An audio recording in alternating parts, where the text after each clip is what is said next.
May mga pagkakamali ako sa pag-fill up ko ng form sa Shopee Affiliate bago ako na-approve. Kung yan din ang problema mo, pwede mo gawing guide ang bidyong ito kay Useful. Sana makatulong sa'yo. Bago tayo magpatuloy, isang shoutout po muna sa aking star sender na si Yolanda B. Espinosa. Maraming salamat po kay Useful sa iyong kusang loob na pagsuporta. Ang ginamit kong bank account ay Cbank. Meron ito sa Play Store. Pwede mo i-download. At kung di mo makita, click mo din dito sa Shopee. Makikita mo din ang Cbank. Wala naman bayad mag-open ng account sa Cbank. Ganito ang ginawa ko sa payment and tax information ko sa Shopee Affiliate para ma-approve. Unahin natin itong beneficiary info. Dito sa account type, local individual ang inilagay ko. Click mo ang confirm. Dito sa age, adult dapat yan. Dito sa payment currency, PHP yan. Beneficiary, full name mo. At beneficiary phone number, yung active phone number na ginamit natin.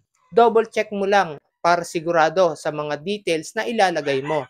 Click mo ang next kung okay na. Sunod, dito naman sa bank account info. Sa primary bank, ang ginamit ko dito ay Cbank.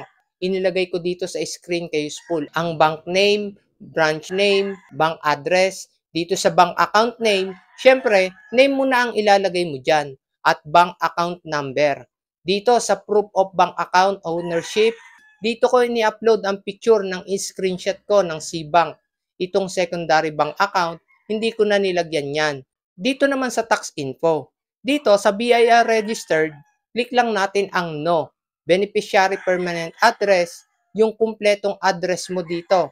Dito sa primary valid ID, national ID ang ginamit ko. Itong name of taxpayer, TIN, DTI, registration, wala na tayong ilalagay dyan dahil nakalagay sa no ang BIR registered natin. Tapos, click natin ang submit. Makikita natin ito, submit successfully. Click lang natin ang okay. Matagal ako bago na-approve. Siguro mahigit 1 week din. May nag-message sa Gmail ko nung approve na. Ganito. Kaya kung nakumpleto mo na ito lahat na naipakita ko sa tutorial na ito, check mo lang ang Gmail mo kung may marireceive kang katulad nito. Kapag meron, ibig sabihin, okay na ang lahat. Approve na ang tax information mo sa Shopee Affiliate.